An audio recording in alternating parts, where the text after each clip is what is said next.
Good day mga pa-Jaffers, this is International Master Jem Garcia and welcome back to our YouTube channel.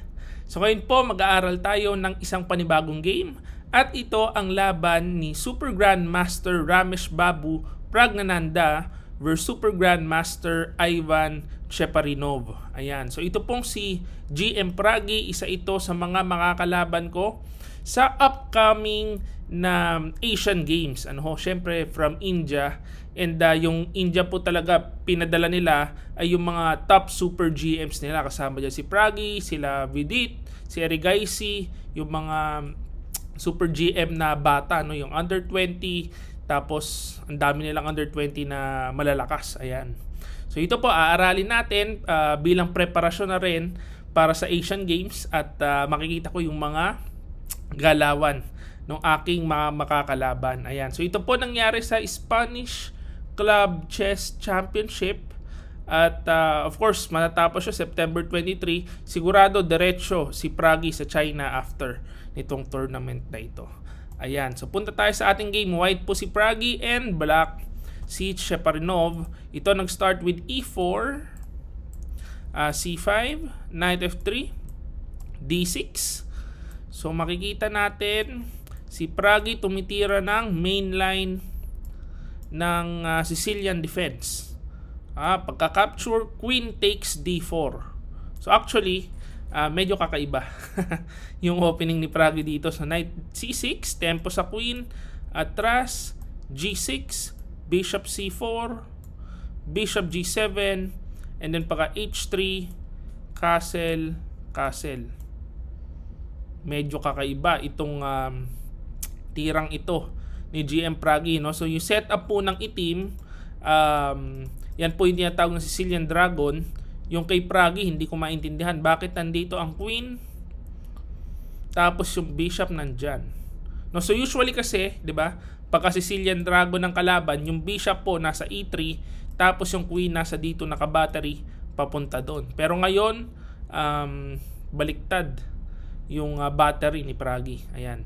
So Queen C7, A4, A6, Queen E2. Para marami na siyang tempo na nasasayang dun sa Queen. So E6, Bishop E3, B6, and then Rook FD1. So kahit marami siyang nasayang na tempo, na-develop niya naman lahat ng pyesa niya. So makikita natin dito sa larong ito, si Pragi dinadaan sa middle game at end game yung mga laban niya. So Bishop B7, Bishop F4, and then pagka Knight E5, Bishop B3, Rook FD8, and of course battery. Battery, atake sa weakness sa D6. So Knight FD7, capture, and then D takes E5. Ayan. So merong double pawn, Bishop G5, Knight F6, capture, capture, and then Bishop C4. So ang ending, pagka double pawn dito, merong 3 versus 2 advantage ang white sa queen side. So ito po lalamang si Pragi sa endgame. Titingnan natin kung maiko-convert niya. So Queen C8, Bishop D3, Rook D4, Bishop E3, and then Rook D6. So parehas nagwe-waiting lang muna. Rook D1, Knight D7, F3, Knight C5, atake dun sa Bishop. Syempre hindi ibibigay yan. Bishop C4, palitan, and then Bishop F8. Ayan, so ito gagapangin po ni Pragi. Susubukan niyang gapangin. So Queen E2, Bishop E7, makikita natin dito parang mahaba-habang ikutan lang ang mangyayari. So mag-iikot-ikutan lang muna ng pyesa, gumagalaw yung king, yung queen, tapos yung queen din, tapos yung knight, king H1. Parang wala pa kung masyadong malalalim na idea kasi parehas lang nagwe-waiting. Ayan, so dito pa queen D2, knight A4. Ayan na po, medyo nagkagulo na, So of course hindi pwedeng kainin kasi makaka-capture yung C4 na bishop. Kaya ang mangyayari dyan, Bishop takes E6, and then pagkabalik, brilliancy pambigay, no? Bishop D5, A5, sinosolid lang muna yung knight, no? Para hindi na pwedeng paalisin with B4. Knight D3, and then palitan ng pyesa. So, nagkapalitan yung knight, kapalitan ng bishop, and dito sa unang tingin po, ayan, nagkapalitan na lahat ng pyesa. So, of course, pag kinain po yan, mauuwi sa fortress na tabla. Hindi makakapasok ang king ng puti, pero hindi rin pwedeng pumasok ang king ng itim, no? So, halimbawa, ganyan, parang hindi na siya papapasukin, no? Hindi, mahirap pa rin pala, no? Gaganito lang. So, waiting lang.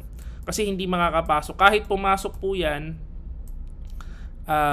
palaging may pass-pawn na babantayan, ano? At kapag naman dito ka sa gilid dumaan, hindi ka rin po makaka-advance kasi hindi mo pwedeng iwanan yung pass-pawn sa gitna. Kaya mauuwi po yan sa tabla. Makikita nyo yung engine evaluation, nasa 0 po, no? Kasi parang fortress ang mangyayari. Hindi mo pwedeng iwanan yung pass-pawn, kung hindi matatagpas ka rin. Ayan, so balik tayo sa ating game. Ayan, kaya ang ginawa, hindi po kinain yung bishop, nag-bishop G5. At ito na po yung napakahabang paikutan na nangyari sa larong ito. So, King F7, G4, Bishop E7. Ayan, gusto talaga ipalit. Kaso nga, ayaw ni Pragi kasi mauwi sa fortress. So, Bishop C5, King G2. Ayan, nagkapalitan ng pawn. And dito po, ayan. So, ito po, move number 53. Ganito na po ang pyesa nila. Tig-4 na pawn at tig-1 bishop. So, ito, napakahaba nung ginawang pag-iikot ni Pragi. Parang ala Magnus yung style niya dito, ano. Paikot-ikot lang ang bishop. Waiting lang muna. And kung mapapansin nyo po itong posisyon, actually, very important yan, no? Ano, nag-aantay-antay lang, ganyan. Tapos, paikot lang ng paikot, waiting lang ng bishop. Bigla niyang na-timingan, Nagkamali si GM Cheparinov. Bigla niyang na-timingan dito. Ayan. Na-timingan na black to move, no? Kasi pag ngayon, pag gumalaw ang bishop, meron ng check, pag-atras, King G5. Malalapitan na po yung pawn. Yan ang kanina pang ginagawa ni Pragi. Almost 30 moves siyang paikot-ikot. Ano, tatimingan niya na black to move. Kasi kung ibabalik po natin, excuse me, no? Kung ibabalik natin mula dito, ayan, dito sa simula, ano, meron ng ganong posisyon, pero white to move siya. Ayan, ipapakita ko lang po, kasi importante ito para magigets nyo yung endgame. Ayan. So, yung ganitong posisyon, white to move po kay Pragi. So, napakahaba. Excuse me. Ayan. Ganitong posisyon, white to move kay Pragi. So, napakahaba nung paikot na kanyang kailangan gawin. Inabot ng 30 moves. So, inikot-ikot muna yung bishop. Hindi ko alam paano niya rin na bigla na lang lumabas. Ngayon, black to move na yung ganitong posisyon. At yun po, ang napakalakas na zugzwang. Kasi hindi nga humaiatras ang king. Malilibre pala yung pawn. Kapag naman inatras ang bishop, meron namang ganito. So, nasugsuwang bigla yung itim. Kaya napuwersang mag-push with F4. At ito po ang losing move. Diyan na natalo. So, pinaikutan ng 30 moves. Bigla natalo ka agad. Ito po ang only move para makatabla. So, E4. Ayan. So, para pag kumain, kain, King G4, talagang maghihirap pa rin. Pero buhay-buhay pa ho ang posisyon ng black. Kasi at least hindi pa siya 1 pawn down. Ayun. Pakita natin ang nangyari sa laro. Nag F4 kasi, na-stuck na po sa itim lahat ng pawn, no? So hindi na siya magagalaw at yan ang naging problema. So king G4, bishop C5, bishop D8, king G6, bishop H4,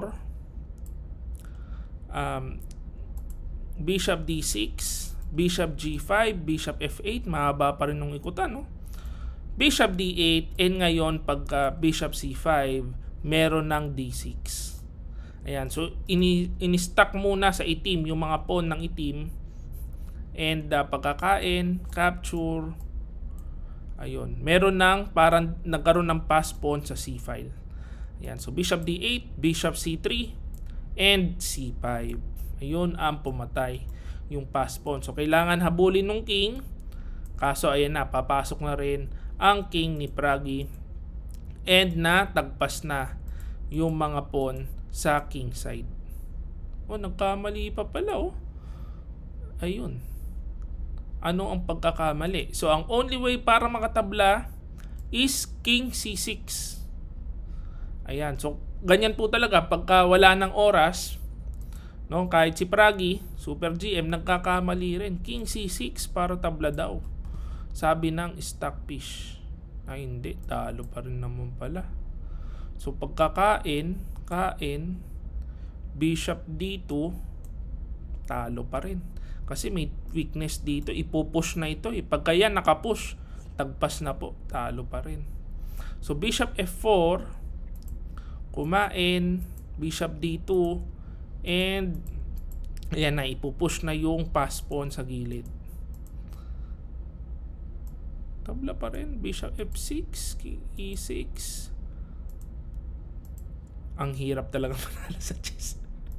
Okay, may pass pawn. Bishop E1. Tabla pala daw, Ang galing naman ng paikot ni Pragi doon. Anong ginawa niya? So giniliran niya muna, inatrasan niya ng king para maka-control doon ang bishop. Ayun ang blunder. So ano dapat? Bishop D8. Pagka F6, kakainin. Tapos A4, maipapalit. Pares lang naman yun Tapos bishop E7, blunder, king E4, bishop G5, king D5, bishop H4, king E6. Inabangan muna yung dito, hindi na po maipalit. Pagka pinalit, kakainin. Tapos dito tatalunin. Talaga mahirap po ang chess, nakakalito. Ayan. Matatalo sa nag-iisang pawn. Kasi ito hindi mapipigilan. King B5, king F5. Ayun, nagabayan ang pass pawn. So, ang ending, tingnan po natin ano nangyari. King E6, bishop F6. Ayun, game over. Sheparinov. Talagang nakakahilo po yung mga endgames.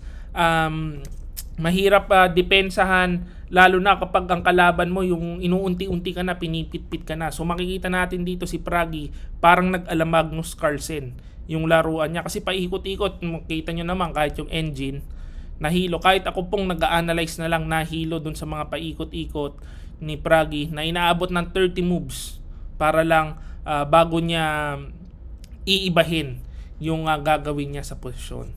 Ayan po. So kasama kasi talaga yan sa mga technique. Actually, pagka tinuturo ko po yan sa aking mga estudyante, kasama yung technique na hihiluhin mo muna dapat yung kalaban mo. Hindi ka pwedeng nagmamadali sa endgame. Parang isa sa mga idea dyan, kailangan gugutumin mo muna. Pagka nagutom na sila, syempre nahilo na sila, gugutom na sila, saka mo iibahin para mas prone sila sa blunder. Ayan. So, ayan po ang ating game for today. Hopefully, may natutunan po kayo. At sana Kung meron kayo natutunan, please like this video and subscribe to our YouTube channel. This is International Master Jem Garcia. See you again next video. Bye-bye.